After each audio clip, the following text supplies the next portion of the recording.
Dr. John Dee duduk membungkuk di bagian belakang mobilnya. Dan sebisa mungkin, walaupun tidak sepenuhnya berhasil menahan amarahnya. Udara di dalam mobil syarat oleh aroma belerang. Sulur-sulur api tipis berwarna kuning keputihan berkilatan di ujung-ujung jarinya sebelum menetes menjadi genangan di lantai. Dia gagal, dan kesabaran majikannya, terutama setelah mengembangkan rencana hingga berabad-abad lamanya, mulai menipis. Mereka adalah orang-orang yang tidak mengenal belas kasihan.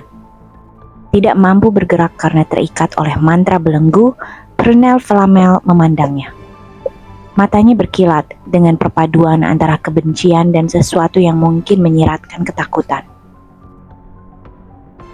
Masalah menjadi rumit, gumam Dee, dan aku benci kerumitan. Dee memegang sebuah piring perak datar di pangkuannya lalu menuangkan sekaleng soda.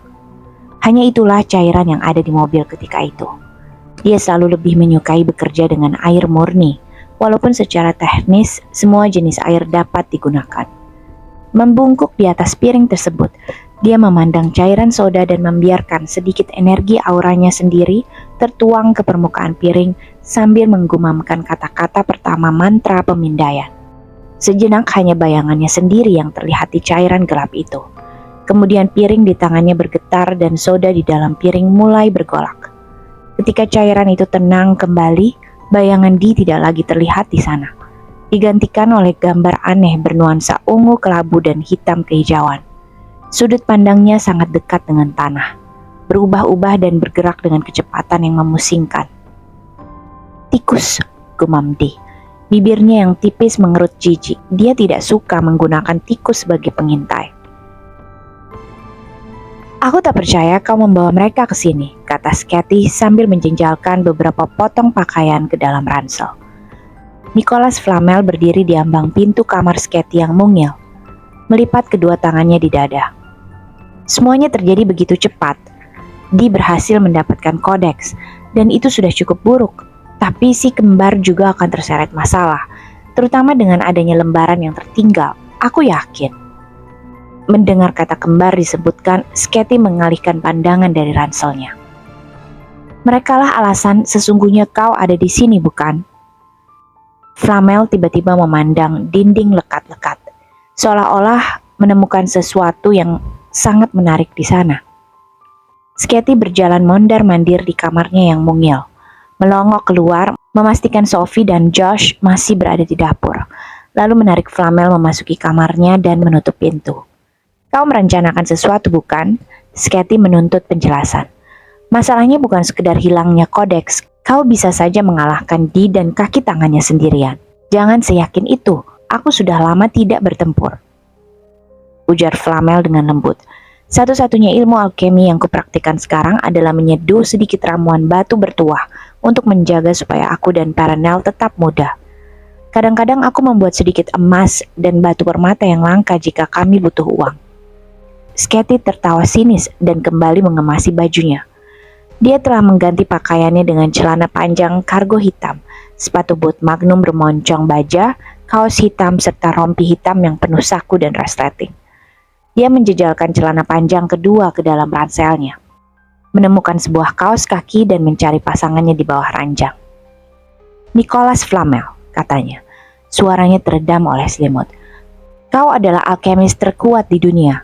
Kalau kau lupa, aku ada di sampingmu saat kita melawan Fomor si iblis. Dan kaulah yang menyelamatkanku dari penjara bawah tanah An-Kaur-Tanak, bukan sebaliknya.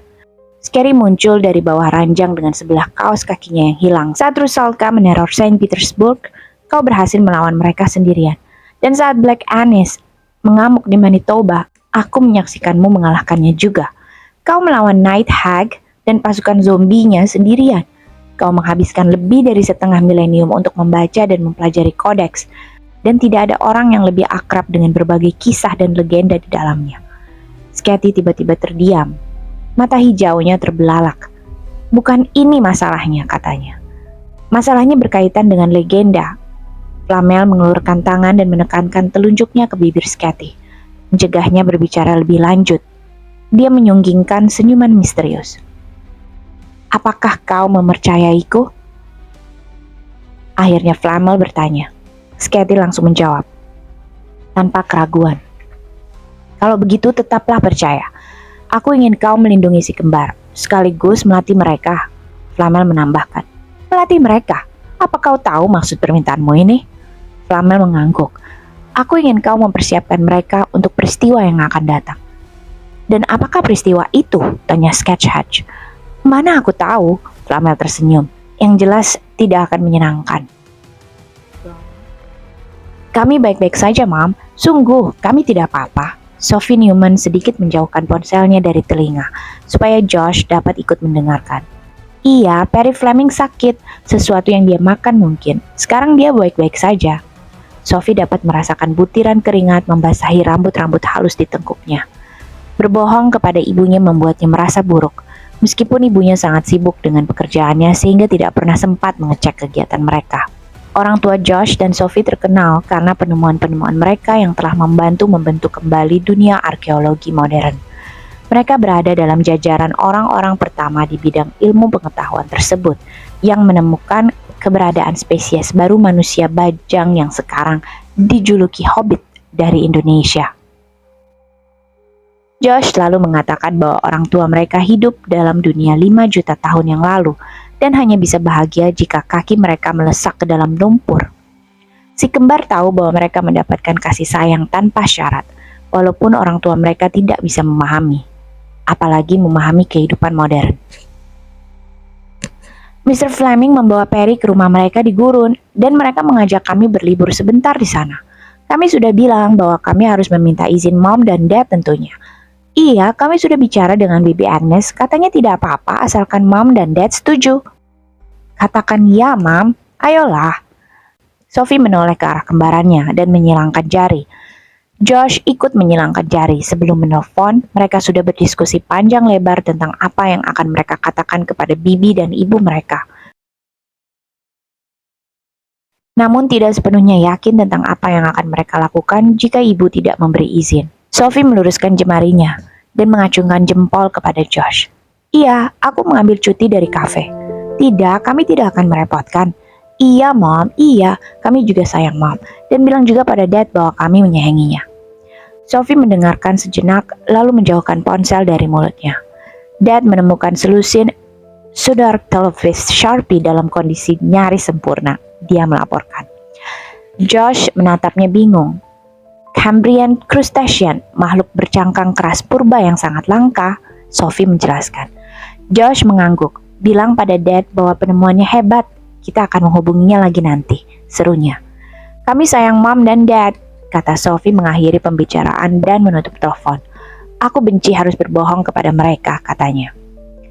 Aku tahu, tapi kau tidak bisa mengatakan yang sebenarnya sekarang, kan? Sophie mengangkat bahu. Kurasa tidak. Josh menghadap ke bak cuci piring. Laptopnya diletakkan dengan posisi mengkhawatirkan di bagian pengering, bersebelahan dengan ponsel. Dia menggunakan ponselnya untuk mendapatkan koneksi internet, karena sungguh mengagetkan baginya tidak ada sambungan telepon maupun internet di dojo itu. Sketty tinggal di atas dojo, di sebuah apartemen kecil yang terdiri dari 2 ruangan, dengan sebuah dapur di ujung salah satu ruangan, dan sebuah kamar tidur yang dilengkapi kamar mandi mungil di ruangan yang lain. Sebuah balkon kecil menghubungkan kedua ruangan itu dan memberikan pemandangan langsung ke dojo di bawahnya. Si kembar berada di dapur, sementara di kamar, Flamel bercerita kepada Sketty tentang rentetan peristiwa yang baru saja menimpa mereka selama 1 jam terakhir. Menurutmu, dia bagaimana? Josh bertanya dengan nada santai, memusatkan perhatian ke laptop. Dia berhasil mendapatkan sambungan internet, namun kecepatan koneksinya sangat lambat.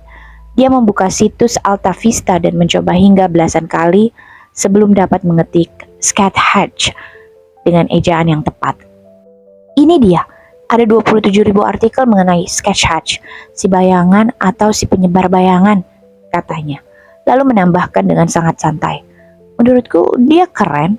Sophie langsung mengenali nada sok santai itu. Dia tersenyum lebar dan mengangkat alis. Siapa? Oh, maksudmu cewek jagoan berumur 2000 tahun itu. Tidakkah menurutmu dia sedikit terlalu tua untukmu? Rona merah jambu muncul dari balik kerah kaos Josh, merambat menjadi warna merah cerah di pipinya. Coba kulihat di Google, gumamnya. Jarinya menari lincah di keyboard laptopnya. Ada 46.000 artikel tentang Sketch Hatch katanya. Sepertinya dia juga sungguh-sungguh ada. Coba kita lihat apa kata wiki tentangnya. Lanjutnya, baru menyadari bahwa Sophie sama sekali tidak memperhatikan. Dia menoleh ke arah Sophie dan mendapati kembarannya itu sedang melongok keluar jendela. Seekor tikus berdiri di atas atap sebuah bangunan di seberang gang, mengamati mereka. Sophie dan Josh melihat tikus kedua, lalu ketiga turut bergabung. "Mereka di sini," Sophie berbisik. Dee berkonsentrasi supaya makan siangnya tidak mendesak keluar. Memandang melalui mata tikus merupakan sebuah pengalaman memualkan. Karena otak tikus sangat kecil, Dee harus berusaha sangat keras untuk menjaga fokus binatang itu. Apalagi di sebuah gang yang penuh dengan makanan busuk, itu bukanlah urusan mudah. Sejenak, Dee bersyukur karena dia tidak mencurahkan seluruh kekuatannya dalam menggunakan mantra pemindaian ini. Karena itu berarti dia akan dapat mendengar, mengecap, dan pikiran ini sungguh mengerikan.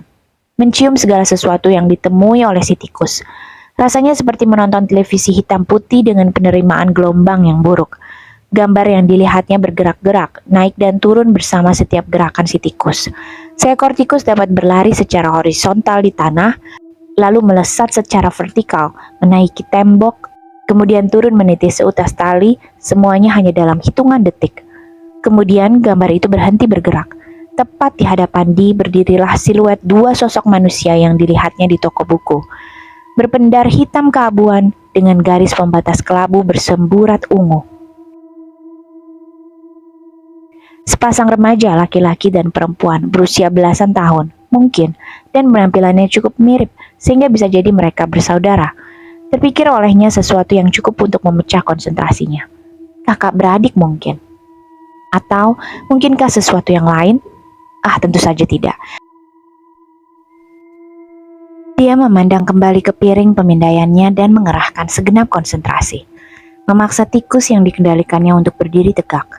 Dee memusatkan perhatian kepada sepasang remaja itu. Berusaha memutuskan apakah salah satunya tampak lebih tua. Namun penglihatan tikus itu terlalu kabur dan bergoyang, sehingga dia tidak bisa meyakinkan diri. Tetapi jika umur mereka memang sama, artinya mereka kembar. Ini menarik. Dee kembali memandang mereka dan menggeleng. Mereka manusia. Menyingkirkan rasa penasarannya, dia mengucapkan satu perintah yang memengaruhi semua tikus dalam radius setengah mil dari tempat si kembar berada. Hancurkan mereka sekarang juga. Burung-burung gagak yang bergerombol serempak terbang, berkauk-kauk ribut, seolah-olah memberikan aplaus untuk Dee. Josh memandang dengan mulut ternganga saat tikus besar itu melompat dari atap bangunan di seberang mereka, dengan mudah melintasi jarak sekitar 2 meter yang terbentang di antara mereka. Josh berteriak, "Hei!" dan melompat menjauhi jendela. Tepat ketika si tikus menubruk kaca dengan badannya yang basah dan berbulu, binatang itu terguling-guling ke lantai bawah. Josh menyambar tangan Sophie, menyeret kembarannya itu keluar dari dapur menuju balkon. "Kita punya masalah," serunya, dan mereka serempak terkesiap. Di bawah mereka, 3 sosok golem berbadan besar menyeret langkah memasuki pintu menuju gang yang terbuka lebar, meninggalkan jejak lumpur kering, dan di belakang ketiga golem itu berekor-ekor tikus menyusul dalam barisan panjang.